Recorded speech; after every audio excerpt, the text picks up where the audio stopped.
Welcome everyone to our digital exclusive conversation. I'm Shivani Gupta, Senior Associate Editor, CNN News 18. I'm joined by Tushar Gupta from Swarajya Magazine and also Shashank Saurav, who's a public policy analyst and a CA himself. Thank you, gentlemen, for joining us. A big decision taken by the Narendra Modi-led government today. The Prime Minister himself announcing at 9 a.m. today that the three farm laws are being repealed. They're being taken back.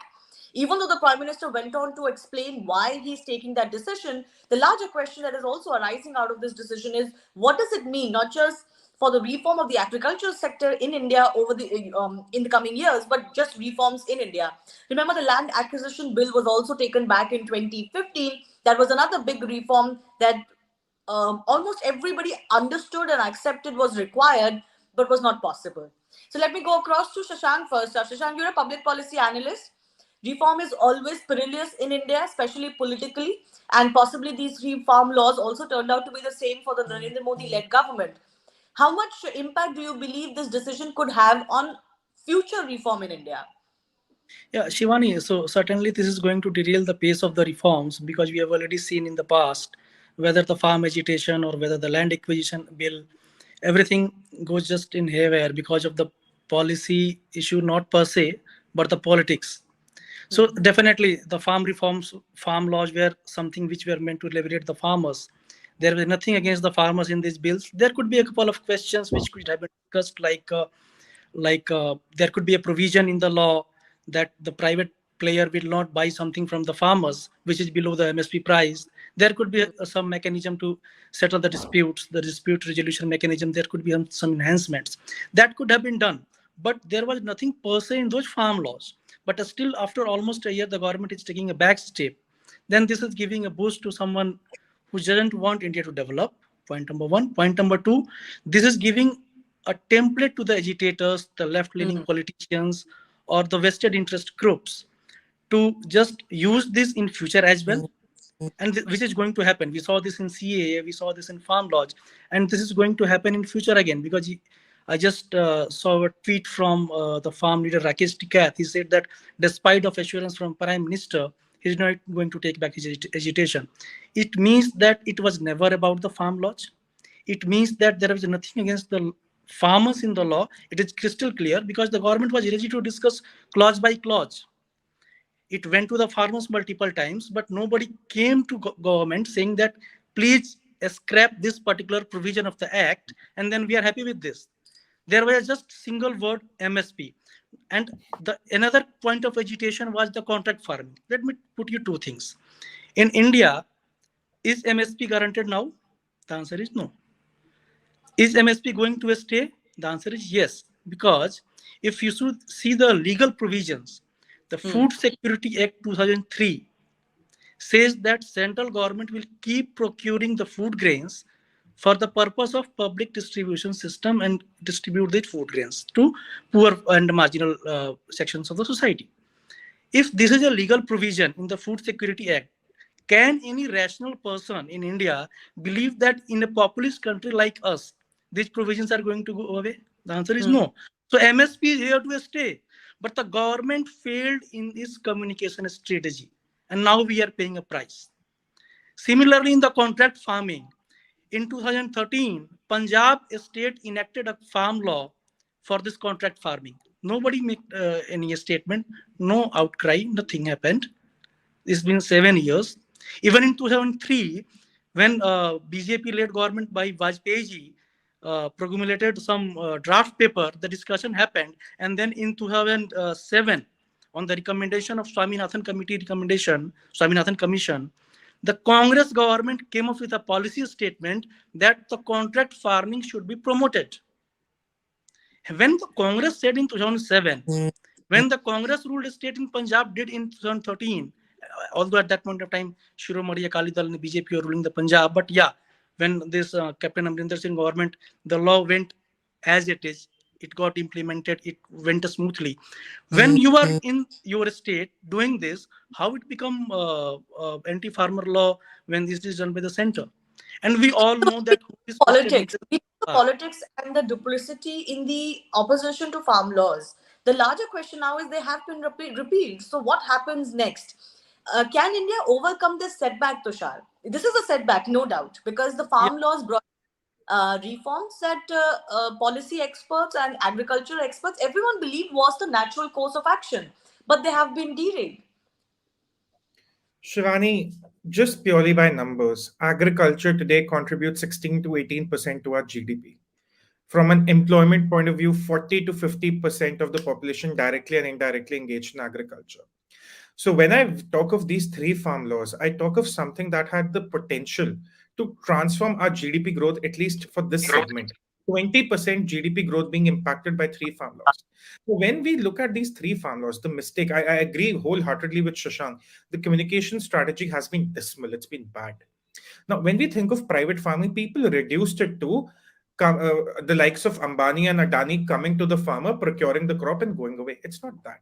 There is the question of technology. There's the question of private sector investments. There's the question of logistics. There's the question of warehousing. To give you an example, I was in Kashmir recently, and it's the hub of the best apples of the world. And they told me very simply that we grow 2 lakh tons of apples every year, but we grow 20 lakh tons of apples every year. But the cold storage facility we right now have is only for 2 lakh tons. This is where the private sector could have come in. Now, if you're asking me for a long-term impact, yes, it's a huge loss, and the loss is bigger to the farmers. Punjab farmers today are celebrating Punjab by virtue of its geography, closer to Delhi, closer to UP, with a state of 200 million people, closer to Rajasthan, such fertile land, rivers flowing, very good. They could have made a killing out of these farm laws economically. They could have become rich, and Punjab is not on its way to prosperity right now. It's declining. Mm. So they have done well. And on the question of farm laws, see three things. One was about the private player participation. The government, exactly almost a year ago on December 9th, told the farmers that if you're so wary of the private players, we'll have them register with the state authority where they pay a tax which goes to the development of the APMCs. Shashank already elaborated as to how any government will not stop procuring the crops because of the National Food Security Act. Then there was the provision of them going to the courts also given to them, even if it's not in favor of the farmers. Then there was the question of pricing. The law clearly states that if today I am a farmer, you are a company, and you offer me a price that is less than the prevailing MSP in the market, I can decline the contract with you without any legal ramifications for me. So even if I look at that from an ease of doing business point of view, the law was more pro farmers than pro business, and yet the people have a problem. Now the last point is MSP. Rakesh Tikait has already said that I'm going to ask for MSP for everything under the sun. Now, what if the fruits and vegetable sellers and cultivators tomorrow start protesting? We want MSP. Does the Indian state have that much fiscal room to procure everything on an MSP? Because that's going to be the next obvious demand. They have smelt blood. They have smelt weakness on the part of the state. So their next question would be, boss, we want MSP on fruits and vegetables. We don't care about the quality of the produce we grow. We don't care about the volume of produce we grow. We don't care about the environmental implications of what we grow. We want an MSP. That is the danger part. So from a reform point of view, this is going to have a very long-term cost, which I'm very afraid of. I want to So be as proven far wrong, but as farm laws are concerned, or the intention or the reforms that these farm laws were bringing, Shashank, are they as good as dead? Because politically, it is being believed that possibly for the next 10, 20 years, no government will attempt this. yeah. So Shivani, if you talk about the intention, as I have already said, the farm laws were quite good. There was nothing against the farmer in those acts, in those legislations. But the taking a back step, we saw it in CAA. CAA has been implemented, rules are not yet framed. We all know why the rules are not yet framed because of the agitation, Shaheen Bagh episode and all that. Same thing happened in this farm laws. Now they have tested the blood, they are handed out with the template, and any government will be fearful of them. This is my point. Now, if the Modi government wants to salvage the situation, if they want to salvage the situation, they must give a clear warning to all the agitators that now please go away, clear these roads. Now what you have said, we have done that, and please take your agitation back. There should be a clear warning. We saw what happened on the Republic Day. Now, if they are saying that we don't trust PM, let the Parliament repeal these laws. Okay, fine. PM has given a promise. We trust the PM. Now go back to our homes. You see, the entire. If you start connecting the dots, in Jan itself, Supreme Court said that these farm laws are not going to be implemented. There's your full stop. Farmers should have taken back the agitation, but no. This agitation was politically motivated. There could have been some vested interest group, quote unquote, inside India, outside India, who are fueling these agitations. We are seeing what happening in this Khalistan movement in UK. We have seen who is funding them. We have seen what kind of campaign is running outside India. So, given all these geopolitical dynamics, this economics takes a backseat. These farm laws were something which were meant for economic benefit of the country, economic benefit of the farmers. But given the political dimension and the geopolitical aspects, these economic aspects have taken a backseat, and this is going to drive us in future as well. Because two major reforms we have seen in the past what has happened, and I think every government will be fearful of this entire agitation which is happening now in the temple. And also because, just to add to what you're saying, Saurav Tushar, also because this is a government that is in full majority. Very few governments have won the kind of mandate that the 2 terms of Narendra Modi-led government have won. If they can't push through reforms, then you wonder whether they will be pushed anytime soon. Shivani, this is not some corporate tax problem. This is not some GST problem that impacts a small population. We are talking about 50% of the population directly and indirectly engaged in agriculture. What suffers? The government ethos of privatization suffers, infrastructure suffers, logistics, technology, investments, and employment. All of this suffers collectively for a very, very major part of the population. And look at the impact it has on GDP. We talk of double-digit growth. We talk of India becoming a 10% growth economy. We are barely competing with China when it comes to GDP growth right now. But then we want to kill such laws which actually have the potential to transform the GDP growth in India. What hurts right now is not that the laws have been taken away or the government is, on the political backseat. That's okay. That's, a to and fro that happens in everyday political life. What feels wrong is that this was the biggest reform since 1991. This reform could have been the legacy of Prime Minister Narendra Modi, not to take away from anything else he's done. He's done a lot with the GST, with the JAM, Trinity, with Kashmir. All those things are separate. This would have been single-handedly the biggest legacy for Narendra Modi, that he changed the Indian agriculture altogether, which had been constrained is the word I would use, by mindless socialism for the last 70 years. We've given farmers MSP, there are still suicides. We've given farmer all the subsidies, there's still suicides. We've given them free water, free electricity, still there are suicides. They are not tax-paying citizens. Even if they make 1 CR every year, there's still, farmer suicides across the country. So this is why this reform was very, very important. So, do you believe that none of this reform that was enshrined in these 3 laws can be brought in drip by drip? Maybe the problem was that they came together and everybody was shocked, or a certain community of the farmers was just too taken aback. It was too much to take for them. Maybe smaller steps. One thing could have been done, Shiva. There was. Then Shashank. I'll tell you the irony of all this, Shivani. 94% of India's agricultural producers anyway going through the private sector. It did not change before today. It won't change after today. It's anyway going. What these laws did was that if you're running a business, let's say, and you deal with the farmers of Tamil Nadu also, of Punjab also, of Gujarat also, of Assam also, you have a common set of laws to work with, which increases your trade potential. So it's not like anything is going to change. The irony is people are opposing something that is anywhere there. Do you think there is no private sector procurement in Punjab? ITC, which is a big supporter for Ashirwad Atta, to give an example, procures wheat from Jalandhar. It's a private company. So it's already anyway happening. That's the whole joke. In Himachal, if you look, Adani is anyway procuring best apples from Kinnaur. So any of it is already happening. That's the whole irony of it. But for them, I mean, Shashank, sorry. Yeah. So Shivani, I agree with Tushar. There could have been a consensus building exercise by the government. The laws, people say that they were made in haste. All of a sudden there was an ordinance, then this was not discussed properly in the parliament. There could have been some discussion around this. This could have been put in the public domain, and industry experts, the farm sector experts could have been brought on board, and that discussion could have happened. But still, the law per se was not bad. The intent was not. And if India has to grow, then it can't leave behind 40% population, which is dependent on agriculture.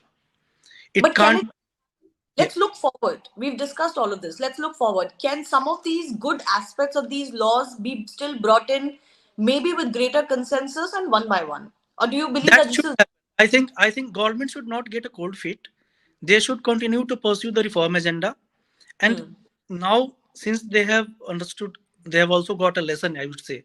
The central government, despite of all their majority of more than 300 seats, they have also got a lesson.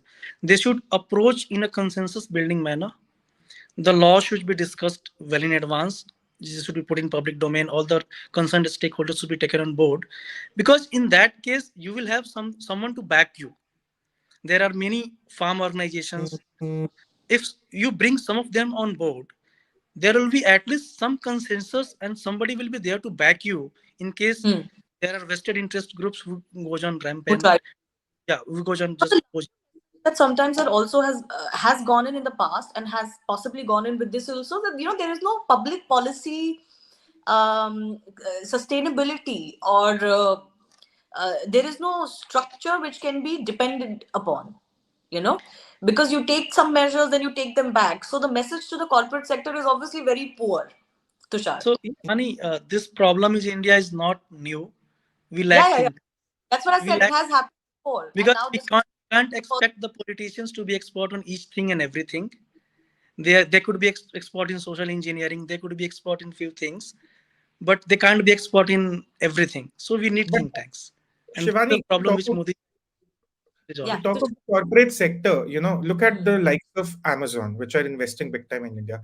Look at Reliance Retail. Retail is something that will always have a market in India. Recession or growth, good days or bad days, festivals or no festivals, Indians are going to eat food.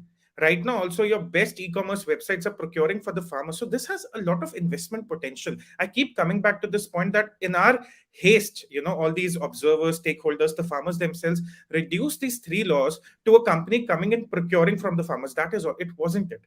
It no, had such but great what is the investment potential. And now, no, what just that has gone to the corporate sector, that yes, criticism of India is that there is no dependability of public reforms. yeah, now there's a national monetization pipeline. There's a national infrastructure pipeline. We're talking about sovereign funds coming to invest in India.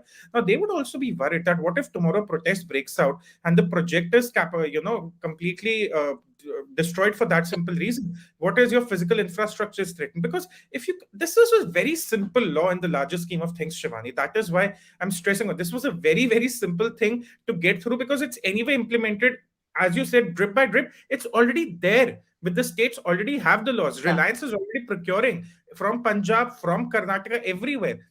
Now, what the corporates would be thinking, our biggest concern is infrastructure. Should we invest in India? Look at what Japan has said about the bullet train investments in Maharashtra, that why are the land acquisition delayed? So these street veto, the street protesters, these street hooligans, Gunism that I call it, they will start getting more strength, because they'll see, okay, we've bent the government once, we can do it again. And that is the original answer to the question you asked, that are there any long-term costs to it? Yes, there are. There are corporate costs to it. There are investment costs to it. There is an employment cost to it. There is an income cost to it. There is an infrastructure cost to it.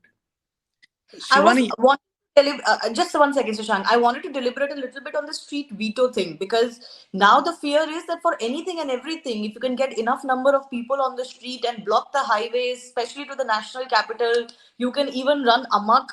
You can even have crimes at those protest sites, all of which we have seen through the farmers' protests. Then somehow you will eventually win. That message in itself is very dangerous, Shashank. yeah, of course, that should be dealt with, and that is why I said that a stern message should be given to the agitators that please go away. Now your concern has been addressed, please go away. I was coming on this reform agenda.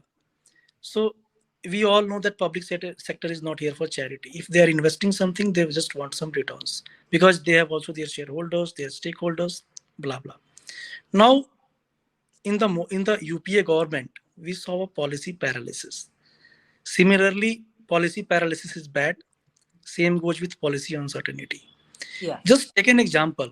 This laws came back almost a year back.